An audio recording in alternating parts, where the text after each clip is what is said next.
The Return of Sherlock Holmes by Sir Arthur Conan Doyle. The Adventure of Charles Augustus Milverton. It is years since the incidents of which I speak took place, and yet it is with diffidence that I allude to them. Even with the utmost discretion and reticence, it would have been impossible to make the facts public, but now the principal person concerned is beyond the reach of human law, and with due suppression the story may be told in such fashion as to injure no one. It records an absolutely unique experience in the career both of Mr. Sherlock Holmes and of myself. The reader will excuse me if I conceal the date, or any other fact by which he might trace the actual occurrence. We had been out for one of our evening rambles, Holmes and I, and had returned about 6 o'clock, on a cold frosty winter's evening. As Holmes turned up the lamp, the light fell upon a card on the table. He glanced at it, and then, with an ejaculation of disgust, threw it on the floor. I picked it up and read, Charles Augustus Milverton, Appledore Towers, Hampstead, Agent. "Who is he?" I asked. "The worst man in London," Holmes answered, as he sat down and stretched his legs before the fire. "Is anything on the back of the card?" I turned it over. "Will call at 6:30 c.a.m." I read. He's about due.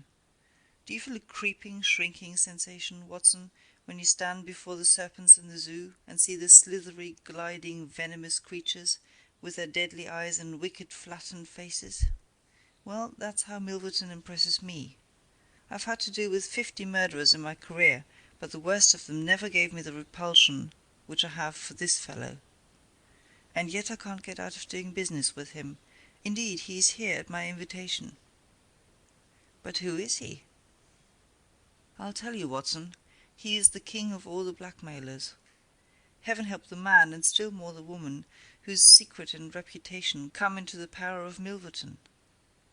With his smiling face and a heart of marble, he will squeeze and squeeze until he has drained them dry.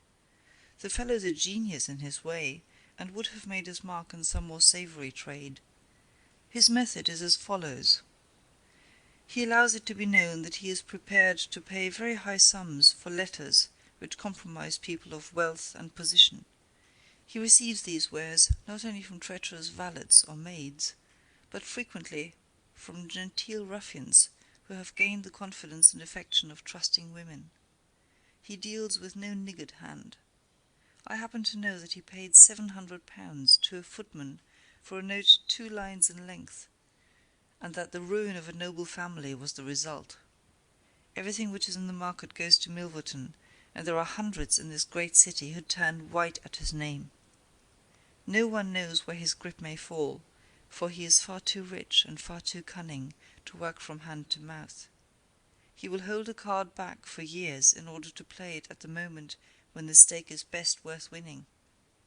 I have said that he is the worst man in London, and I would ask you, how could one compare the ruffian who in hot blood bludgeons his mate with this man who methodically and at his leisure tortures the soul and wrings the nerves in order to add to his already swollen money-bags? I had seldom heard my friend speak with such intensity of feeling. "But surely," said I, "the fellow must be within the grasp of the law." "Technically, no doubt, but practically not. What would it profit a woman, for example, to get him a few months' imprisonment if her own ruin must immediately follow? His victims dare not hit back. If ever he blackmailed an innocent person, then indeed we should have him, but he is as cunning as the evil one. No, we must find other ways to fight him." "And why is he here?" "Because an illustrious client has placed her piteous case in my hands. It is the Lady Eva Blackwell, the most beautiful debutante of last season. She is to be married in a fortnight to the Earl of Dovercourt. This fiend has several imprudent letters, imprudent, Watson, nothing worse, which were written to an impecunious young squire in the country. They would suffice to break off the match. Milverton will send the letters to the Earl, unless a large sum of money is paid him. I have been commissioned to meet him and to make the best terms I can." At that instant there was a clatter and a rattle in the street below. Looking down, I saw a stately carriage and pair, the brilliant lamps gleaming on the glossy haunches of the noble chestnuts. A footman opened the door, and a small stout man in a shaggy astrakhan overcoat descended. A minute later he was in the room. Charles Augustus Milverton was a man of 50, with a large intellectual head, a round, plump, hairless face, a perpetual frozen smile, and 2 keen grey eyes which gleamed brightly from behind broad, gold-rimmed glasses. There was something of Mr. Pickwick's benevolence in his appearance, marred only by the insincerity of the fixed smile and by the hard glitter of those restless and penetrating eyes. His voice was as smooth and suave as his countenance, as he advanced with a plump little hand extended, murmuring his regret for having missed us at his first visit. Holmes disregarded the outstretched hand, and looked at him with a face of granite. Milverton's smile broadened. He shrugged his shoulders, removed his overcoat, folded it with great deliberation over the back of a chair, and then took a seat. "This gentleman?" said he, with a wave in my direction. "Is it discreet? Is it right?" "Dr. Watson is my friend and partner." "Very good, Mr. Holmes. It is only in our client's interests that are protested. The matter is so very delicate. Dr. Watson has already heard of it." "Then we can proceed to business. You say that you are acting for Lady Eva. Has she empowered you to accept my terms?" "What are your terms?" £7,000. "And the alternative?" "My dear sir, it is painful for me to discuss it, but if the money is not paid on the 14th, there certainly will be no marriage on the 18th. His insufferable smile was more complacent than ever. Holmes thought for a little. "You appear to me," he said at last, "to be taking matters too much for granted. I am of course familiar with the contents of these letters. My client will certainly do what I may advise. I shall counsel her to tell her future husband the whole story, and to trust to his generosity." Milverton chuckled. "You evidently do not know the Earl," said he. From the baffled look upon Holmes's face, I could clearly see that he did. "What harm is there in the letters?" he asked. "They are sprightly, very sprightly," Milverton answered.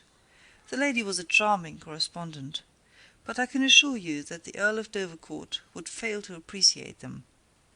However, since you think otherwise, we will let it rest at that. It is purely a matter of business. If you think that it is in the best interests of your client that these letters should be placed in the hands of the Earl, then you would indeed be foolish to pay so large a sum of money to regain them." He rose and seized his astrakhan coat. Holmes was grey with anger and mortification. "Wait a little," he said. "You go too fast. We should certainly make every effort to avoid scandal in so delicate a matter." Milverton relapsed into his chair. "I was sure that you would see it in that light," he purred. "At the same time," Holmes continued, "Lady Eva is not a wealthy woman. I assure you that £2,000 would be a drain upon her resources, and that the sum you name is utterly beyond her power. I beg, therefore, that you will moderate your demands, and that you will return the letters at the price I indicate, which is, I assure you, the highest that you can get." Milverton's smile broadened, and his eyes twinkled humorously. "I am aware that what you say is true about the lady's resources," said he. "At the same time, you must admit that the occasion of a lady's marriage is a very suitable time for her friends and relatives to make some little effort upon her behalf. They may hesitate as to an acceptable wedding present. Let me assure them that this little bundle of letters would give more joy than all the candelabra and butter dishes in London." "It is impossible," said Holmes. Dear me, how unfortunate!" cried Milverton, taking out a bulky pocket-book. "I cannot help thinking that ladies are ill-advised in not making an effort. Look at this." He held up a little note with the coat of arms upon the envelope. "That belongs to— well, perhaps it is hardly fair to tell the name until tomorrow morning, but at that time it will be in the hands of the lady's husband. And all because she will not find a beggarly sum which she could get by turning her diamonds into paste. It is such a pity. Now, you remember the sudden end of the engagement between the Honourable Miss Miles and Colonel Dorking? Only 2 days before the wedding there was a paragraph in the Morning Post to say that it was all off. And why? It is almost incredible, but the absurd sum of £1,200 would have settled the whole question. Is it not pitiful? And here I find you, a man of sense, boggling about terms, when your client's future and honour are at stake. You surprise me, Mr. Holmes." "What I say is true," Holmes answered. "The money cannot be found. Surely it is better for you to take the substantial sum which I offer than to ruin this woman's career, which can profit you in no way." "There you make a mistake, Mr. Holmes. An exposure would profit me indirectly, at a considerable extent. I have 8 or 10 similar cases maturing. If it was circulated among them that I had made a severe example of the Lady Eva, I should find all of them much more open to reason. You see my point?" Holmes sprang from his chair. "Get behind him, Watson. Don't let him out. Now, sir, let us see the contents of that notebook." Milverton had glided as quick as a rat to the side of the room and stood with his back against the wall. Mr. Holmes," he said, turning the front of his coat and exhibiting the butt of a large revolver, which projected from the inside pocket. "I have been expecting you to do something original. This has been done so often, and what good has ever come from it? I assure you that I am armed to the teeth, and I am perfectly prepared to use my weapons, knowing that the law will support me. Besides, your supposition that I would bring the letters here in a notebook is entirely mistaken. I would do nothing so foolish. And now, gentlemen, I have 1 or 2 little interviews this evening, and it is a long drive to Hampstead." He stepped forward, took up his coat, laid his hand on his revolver, and turned to the door. I picked up a chair, but Holmes shook his head, and I laid it down again. With a bow, a smile, and a twinkle, Milverton was out of the room, and a few minutes after we heard the slam of the carriage door and the rattle of the wheels as he drove away. Holmes sat motionless by the fire, his hands buried deep in his trouser pockets, his chin sunk upon his breast, his eyes fixed upon the glowing embers. For half an hour he was silent and still.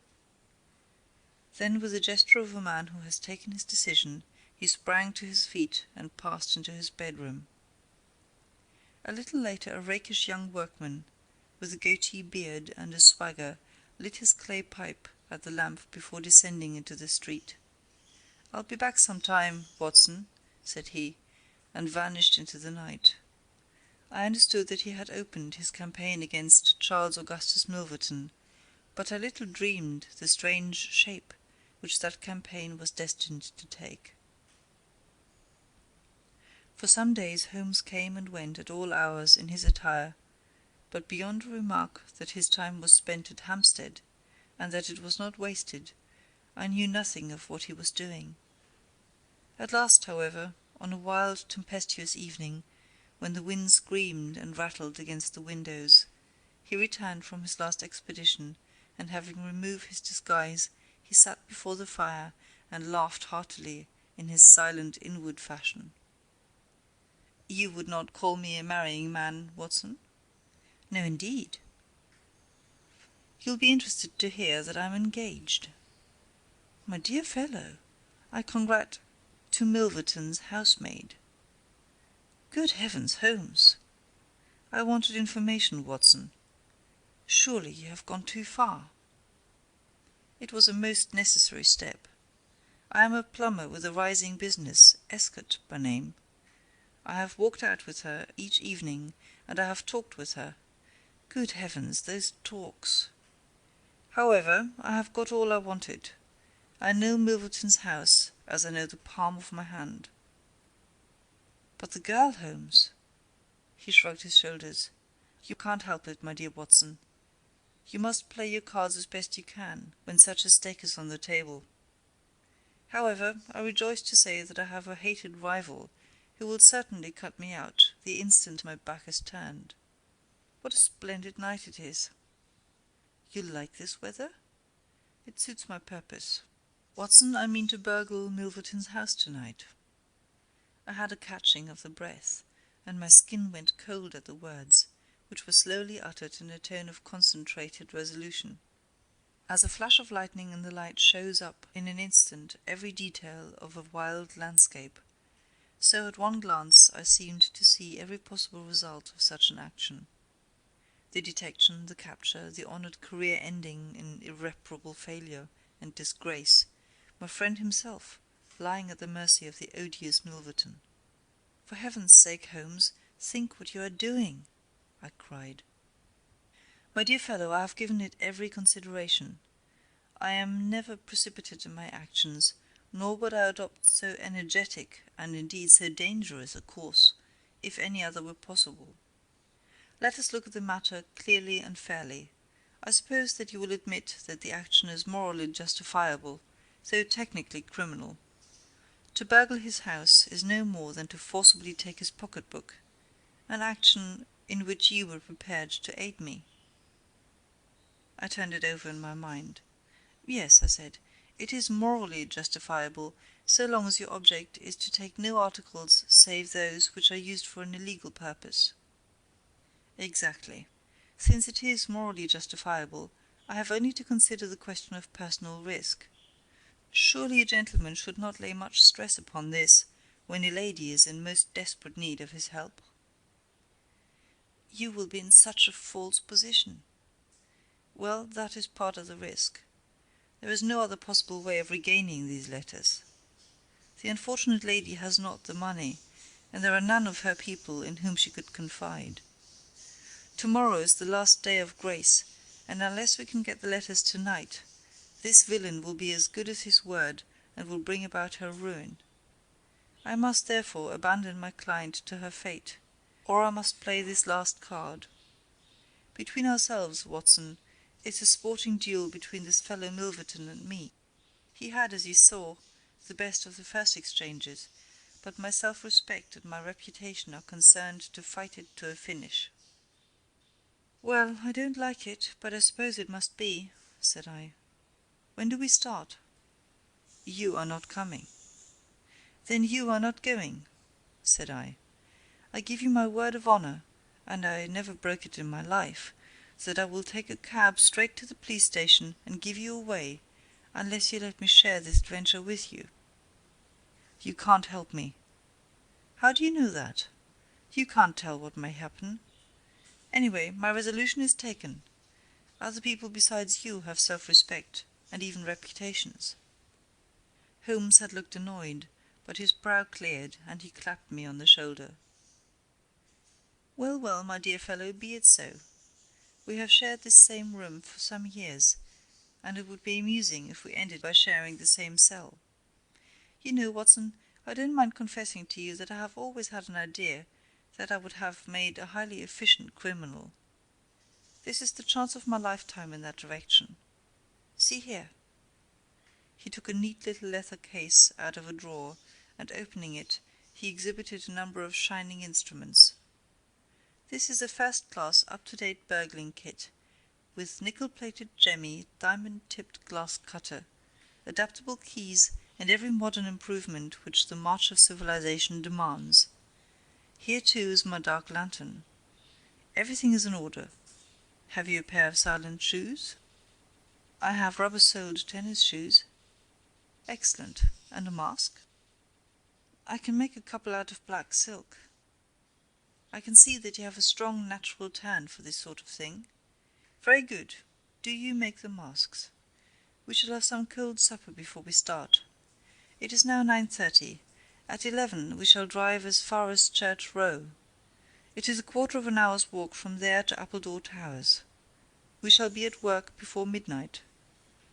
Milverton is a heavy sleeper, and retires punctually at 10:30. With any luck we should be back here by 2, with the Lady Eva's letters in my pocket. Holmes and I put on our dress clothes, so that we might appear to be 2 theatre-goers homeward bound. In Oxford Street we picked up a hansom and drove to an address in Hampstead. Here we paid off our cab, and with our greatcoats buttoned up, for it was bitterly cold, and the wind seemed to blow through us, we walked along the edge of the heath. "It's a business that needs delicate treatment," said Holmes. "These documents are contained in a safe in the fellow's study, and the study is the ante-room of his bedchamber. On the other hand, like all these stout little men who do themselves well, he is a plethoric sleeper.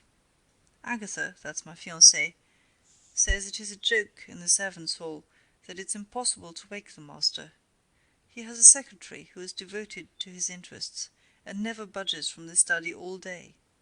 That's why we are going at night. Then he has a beast of a dog, which roams the garden. I met Agatha late the last 2 evenings, and she locks the brute up, so as to give me a clear run.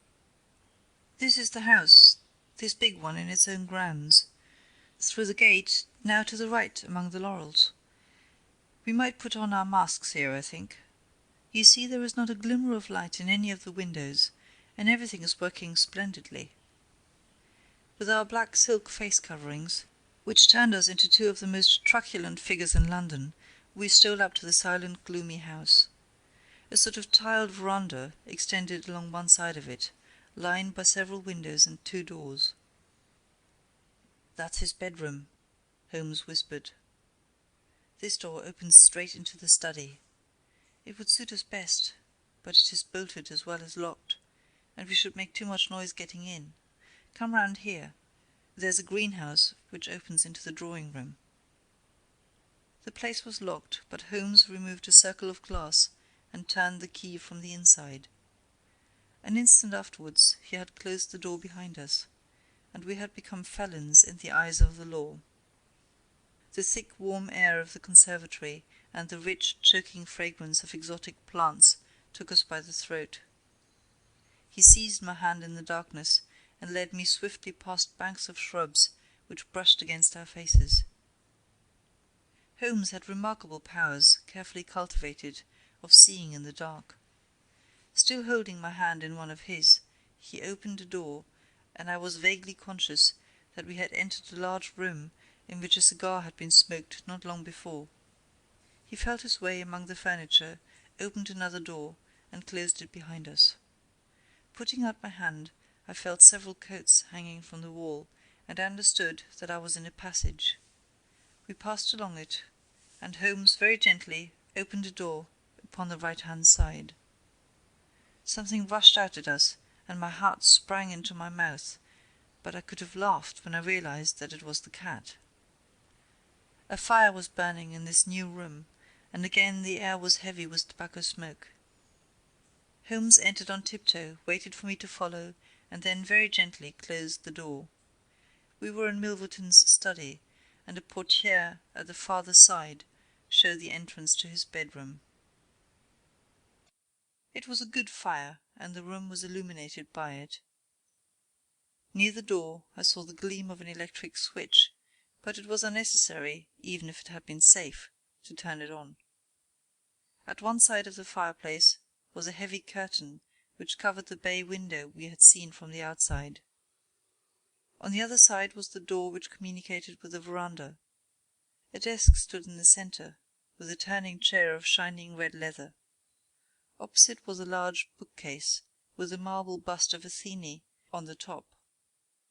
In the corner between the bookcase and the wall there stood a tall green safe, the firelight flashing back from the polished brass knobs upon its face.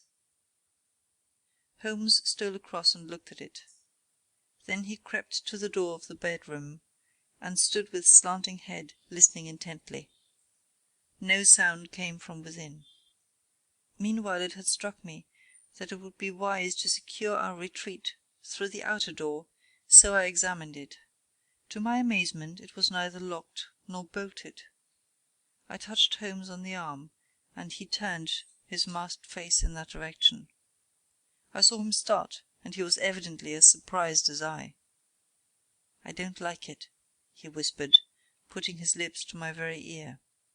"I can't quite make it out. Anyway, we have no time to lose. Can I do anything?" "Yes, stand by the door. If you hear anyone come, bolt it on the inside, and we can get away as we came. If they come the other way, we can go through the door if our job is done, or hide behind these window curtains if it is not. Do you understand?" I nodded and stood by the door.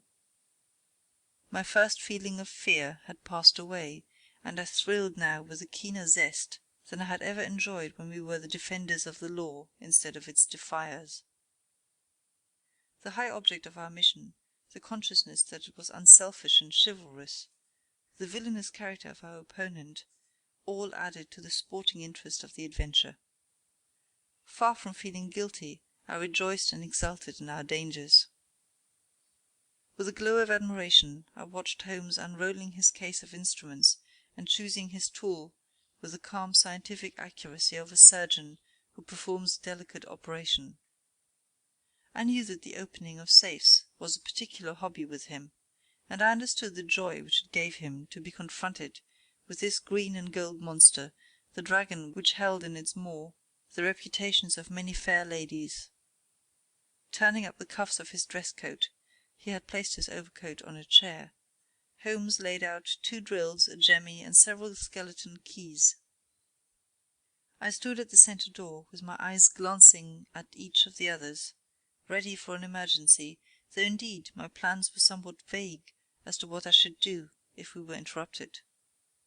For half an hour Holmes worked with concentrated energy, laying down one tool, picking up another, handling each with the strength and delicacy of the trained mechanic. Finally I heard a click, the broad green door swung open, and inside I had a glimpse of a number of paper packets, each tied, sealed, and inscribed. Holmes picked one out, but it was hard to read by the flickering fire, and he drew out his little dark lantern, for it was too dangerous, with Milverton in the next room, to switch on the electric light. Suddenly I saw him halt, listen intently, and then in an instant he had swung the door of the safe to, picked up his coat, stuffed his tools into the pockets, and darted behind the window curtain, motioning me to do the same. It was only when I had joined him there that I heard what had alarmed his quicker senses. There was a noise somewhere within the house. A door slammed in the distance. Then a confused, dull murmur broke itself into the measured thud of heavy footsteps rapidly approaching. They were in the passage outside the room. They paused at the door. The door opened. There was a sharp snick as the electric light was turned on. The door closed once more, and the pungent reek of a strong cigar was borne to our nostrils. Then the footsteps continued backward and forward, within a few yards of us. Finally there was a creak from a chair, and the footsteps ceased. Then a click in a lock, and I heard the rustle of papers. So far I had not dared to look out, but now I gently parted the division of the curtains in front of me, and peeped through. From the pressure of Holmes's shoulder against mine, I knew that he was sharing my observations. Right in front of us, and almost within our reach, was the broad rounded back of Milverton. It was evident that we had entirely miscalculated his movements, that he had never been in his bedroom, but that he had been sitting up in some smoking or billiard room in the farther wing of the house, the windows of which we had not seen. His broad grizzled head, with its shining patch of baldness, was in the immediate foreground of our vision. He was leaning far back in the red leather chair, his legs outstretched, a long black cigar projecting at an angle from his mouth. He wore a semi-military smoking jacket, claret-coloured, with a black velvet collar. In his hand he held a long legal document, which he was reading in an indolent fashion, blowing rings of tobacco smoke from his lips as he did so. There was a promise of a speedy departure on his composed bearing and his comfortable attitude. I felt Holmes's hand steal into mine, and gave me a reassuring shake, as if to say that the situation was within his powers, and that he was easy in his mind. I was not sure whether he had seen, what was only too obvious from my position, that the door of the safe was imperfectly closed, and that Milverton might at any moment observe it. In my own mind I had determined that if I were sure, from the rigidity of his gaze, that it had caught his eye, I would at once spring out, throw my greatcoat over his head, pinion him, and leave the rest to Holmes. But Milverton never looked up. He was languidly interested by the papers in his hand, and page after page was turned as he followed the argument of the lawyer. At least, I thought, when he has finished the document and the cigar, he will go to his room, but before he had reached the end of either, there came a remarkable development, which turned our thoughts into quite another channel. Several times I had observed that Milverton looked at his watch, and once he had risen and sat down again, with a gesture of impatience. The idea, however, that he might have an appointment at so strange an hour never occurred to me until a faint sound reached my ears from the veranda outside. Milverton dropped his papers and sat rigid in his chair. The sound was repeated, and then there came a gentle tap at the door. Milverton rose and opened it. "Well," said he curtly, "you are nearly half an hour late." So this was the explanation of the unlocked door and of the nocturnal vigil of Milverton. There was a gentle rustle of a woman's dress. I had closed the slit between the curtains, as Milverton's face had turned in our direction, but now I ventured very carefully to open it once more. He had resumed his seat, the cigar still projecting at an insolent angle from the corner of his mouth. In front of him, in the full glare of the electric light, there stood a tall, slim, dark woman, a veil over her face, a mantle drawn round her chin. Her breath came quick and fast, and every inch of the lithe figure was quivering with strong emotion. "Well," said Milverton, "you made me lose a good night's rest, my dear. I hope you will prove worth it. You couldn't come any other time, eh?" The woman shook her head. "Well, if you couldn't, you couldn't. If the Countess is a hard mistress, you have your chance to get level with her now. Bless the girl, what are you shivering about? That's right, pull yourself together. Now let us get down to business." He took a notebook from the drawer of his desk. "You say that you have 5 letters which compromise the Countess d'Albert. You want to sell them, I want to buy them. So far so good. It only remains to fix a price. I should want to inspect the letters, of course. If they are really good specimens— Good heavens, is it you?" The woman, without a word, had raised her veil and dropped the mantle from her chin.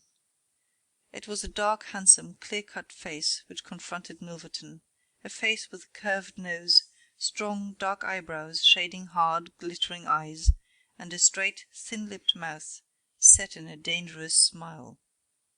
"It is I," she said, "the woman whose life you have ruined." Milverton laughed, but fear vibrated in his voice. "You were so very obstinate," said he. "Why did you drive me to such extremities? I assure you I wouldn't hurt a fly of my own accord, but every man has his business, and what was I to do? I put the price well within your means. You would not pay. So you sent the letters to my husband, and he, the noblest gentleman that ever lived, a man whose boots I was never worthy to lace, he broke his gallant heart and died.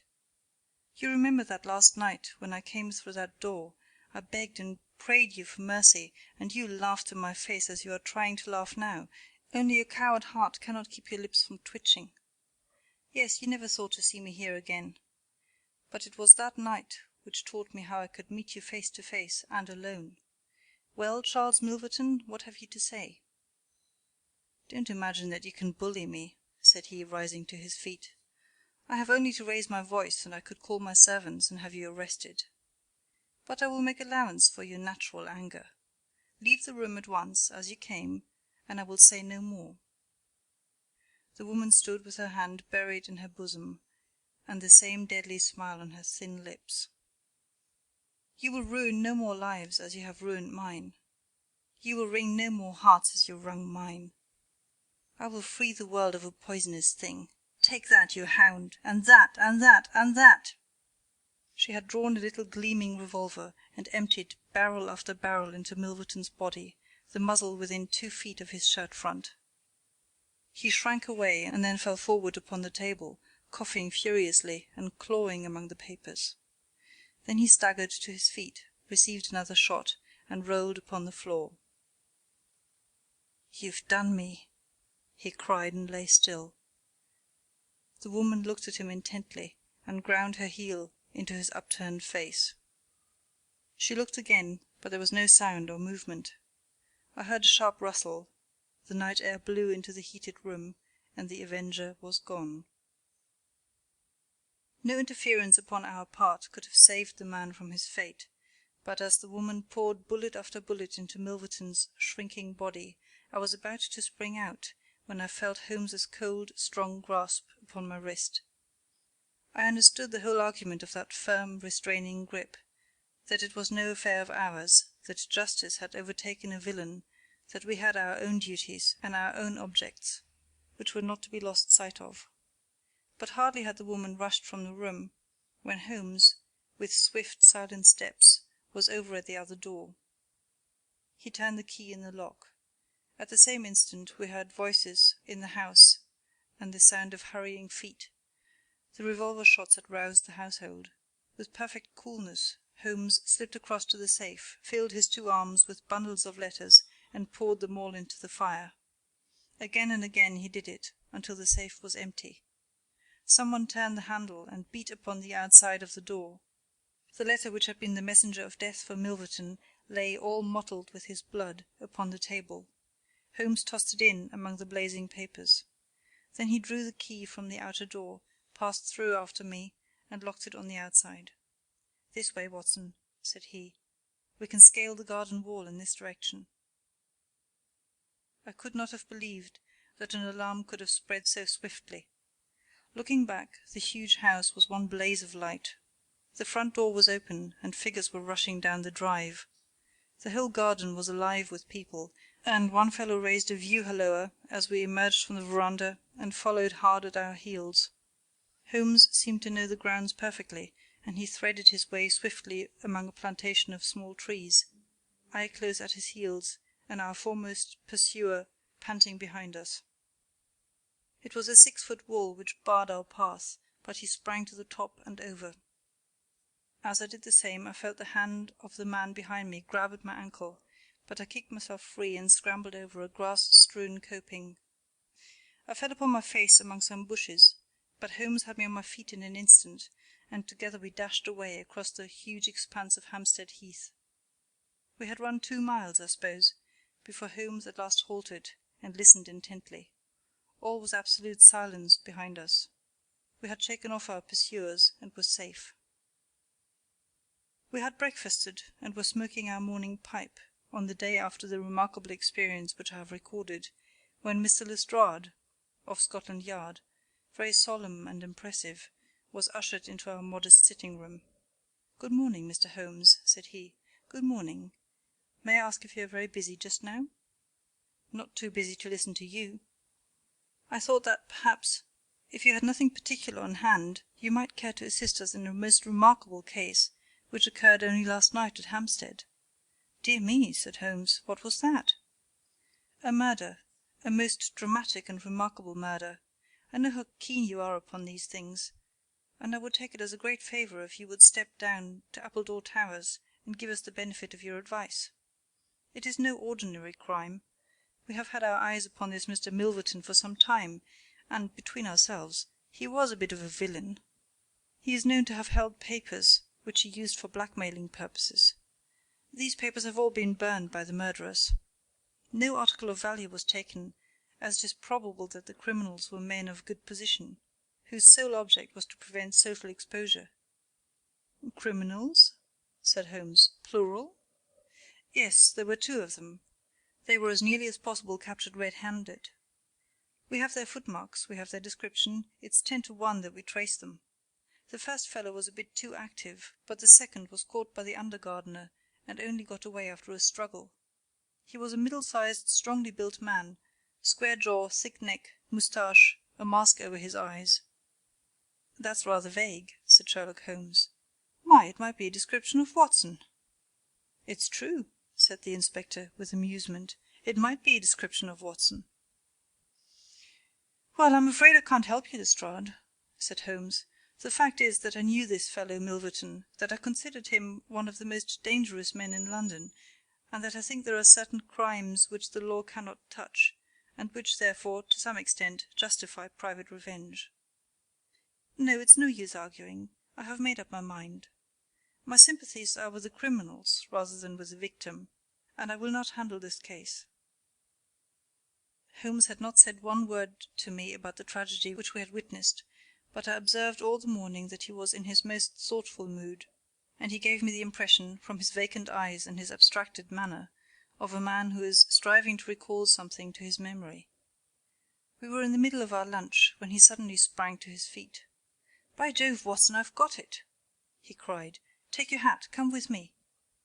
He hurried at his top speed down Baker Street and along Oxford Street until we had almost reached Regent Circus. Here, on the left hand, there stands a shop window filled with photographs of the celebrities and beauties of the day. Holmes's eyes fixed themselves upon one of them, and following his gaze, I saw the picture of a regal and stately lady in court dress, with a high diamond tiara upon her noble head. I looked at that delicately curved nose, at the marked eyebrows, at the straight mouth, and the strong little chin beneath it. Then I caught my breath as I read the time-honoured title of the great nobleman and statesman whose wife she had been. My eyes met those of Holmes, and he put his finger to his lips as we turned away from the window. End of The Adventure of Charles Augustus Milverton,